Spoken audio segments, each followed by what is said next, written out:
We had a first look at some programming basics, functions and types, or some of the important types for the moment. But there is more in programming, and there are two other features which we need to understand before we can go back to our main Dart file. The first feature is the feature or the idea of variables. Thus far, what I always did in here is I always immediately printed the result of add numbers. Of course, this is just some simple dummy code, and therefore this makes sense here. We basically just want to see what this yields us here. In reality, however, you often write programs where you also need to store the result of some calculation or some user input. You want to store it somewhere so that you can use it later. Now, with store, I don't mean in a database, but in memory, because you need it later, a couple of code lines later in the same code. So we don't want to write it into a file or store it in a database. We just want to store it in memory so that when this code executes, we can take it and use it a couple of lines further down, for example. And we can store data with the help of so-called variables. Now let's say that first result here shouldn't be printed immediately, but instead I do want to store it in a variable. You create a variable by giving it any name you want, like first result. And the naming convention here is just the same as for functions. You use camel case, lowercase starting character, then only one word, and every word inside the word starts with a capital character. Now that's first result, and you assign a value to that so-called variable now with an equal sign. Now it's called variable because the data in there is variable. You can change it.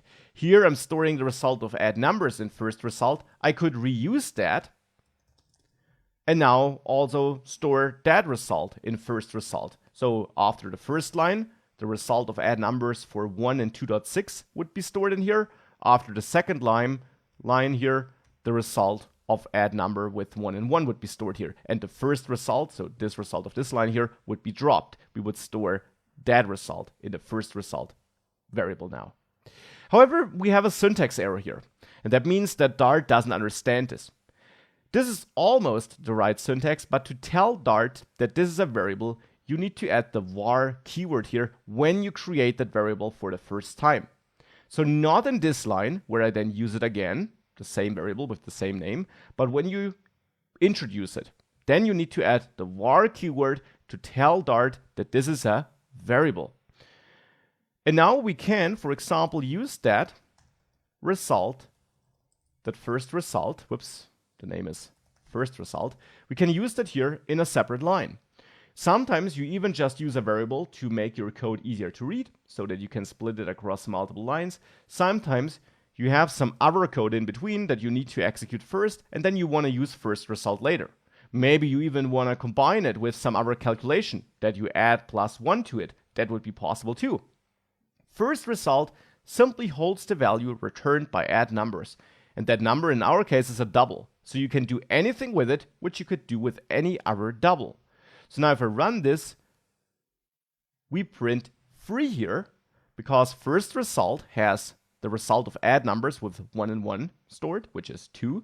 And then we add 1 to it. So we have 2 + 1, and we print that result, and therefore see 3 here. Variables are a core feature in Dart, and we'll see it a lot throughout this course.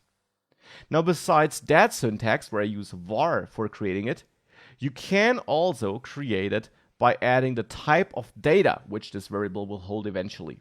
So in this case, we could also write double first result.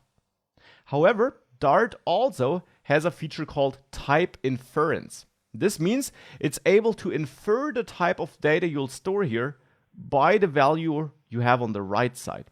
Here, since I call add numbers, which returns a double, and which always returns a double, Dart is able to infer that first result will hold a double. And therefore, you don't have to tell Dart that this is the case. And actually, it's considered a better practice to then just use var. It would be a different thing if you created the variable like this, without assigning an initial value. That is possible too. The variable now exists, but it is uninitialized. And sometimes this is also something you need to do because you want to create a variable, and at a later point of time, you want to assign different values to it. In such a case, it is a good practice to tell Dart which kind of data will eventually end up in this variable. So then you should use the type here instead of var. In this case, that's a double. If we now run this, we see the same output as before, but now we created this a bit different, and we are using double instead of var here. Now that's one of the important features which I wanted to mention. Another important feature is that Dart is a so-called object-oriented programming language. I did mention that everything in Dart is an object. So this number, this one here, is an object. Now, you would say it's a number, and that's true, but a number is just an object. Now, what is an object? Everything in Dart is basically a data structure with a lot of different information in it. Now, here the information is, of course, that it's 1, but there is some other metadata which Dart uses internally, you could say. Now, why do we actually start expressing our data structure as objects? Well, that is simply related to the real world. If we think about the real world, we work with objects there too, right? You have a car and you can drive that car, or your car has a certain amount of seats or a certain amount of horsepower. So we describe our real world with objects. And the idea simply is to bring that way of thinking into development, into programming, so that it's closer to the real world. So we work with objects in our program because, of course, typically with programs, like here where we're building apps, we also have things which we could describe as objects. For example, in a mobile app, we have a button. A button, of course, would be a valid object if you think about it like this. So that's why we call it object, and where this idea of using objects comes from, why we group things into data structures that we call objects. That simply comes from the real world, and it should help you think about and reason about your program. And the core idea really just is that you can kind of bring the way you think about reality into how you think about your programs. That's the rough general idea. And how you work with objects will, of course, become very clear throughout this course, because we work with objects all the time in there. Now, you can also create your own objects, because sometimes you're not just working with a text or a number, but you have a more complex data structure which you want to express in your code. Let's say you have a person with a name and an age. Of course, we could create a variable here, string name. String, this is how you tell Dart that this will be of type string. Please note that unlike double, it starts with a capital character. That's just how it is. So you could have a string name and let's say a int age. That would be possible, and you could store values in there. And to you as a developer, it would of course be obvious that these two are related. However, for other developers it might not be, and even if it is clear, it's a bit annoying that you always have to, well, work with these two separate variables. It would be nice if you could merge it into one variable. And that can be done with so-called objects. To create an object, you first of all need a blueprint for it that tells Dart how this object should look like. You do this with another core Dart feature, which you also see in other programming languages, which is a class. A class allows you to define a blueprint for, well, objects. A class needs to have a name, and that could be person.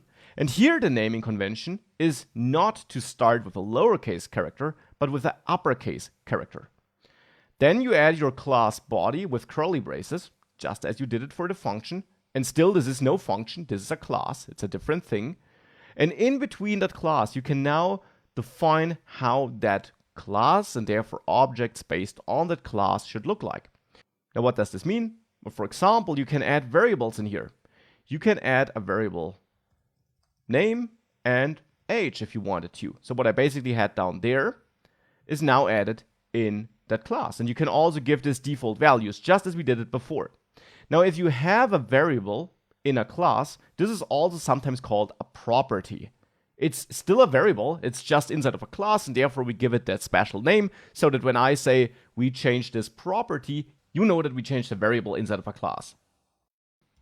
A variable inside of a function, on the other hand, is called a variable. And we have these different terms, so that when I say property, it's clear I'm referring to a variable in the class and not to a variable in the function. So here we have these two pieces of data now in our class. And it is worth mentioning that just like with normal variables in a function, if you are assigning a value, which I'm doing here with max and 30, then you should actually use var here as well instead of string and int. Now I use string and int here because I'll change this later to not initialize it, but if you would leave it like this, if you plan on initializing a property with, well, an initial value, then you should also use var there instead of repeating the type. Repeating the type won't be an error, but it is considered a better practice to use var and let type inference of Dart do its job. And now down there in the main function, if we need such a person, we can create a variable p1 or whatever you want to name it, and you create a new instance of this class, because the class is just a blueprint. The instance of the class is the concrete object with which you're working, by calling person like this. Now, if you have some other programming experience, you might be used to using the new keyword in front of that. New is required in some other programming languages to create a new object based on your own class. Now, that can be used in Dart too, but since Dart 2, which we use in this course, it's not required anymore, and therefore we just call person like this. So now we have person executed like a function actually, with parentheses here. And this will instantiate this class and store it in P1. And therefore now if I print P1 here and I run this code, you actually see instance of person being printed here. Now on this class, you can now conveniently access the data that's stored in here with the dot notation. So I can type P1 dot, and now I could choose name or age or a couple of other things which every class has in Dart, automatically added by Dart.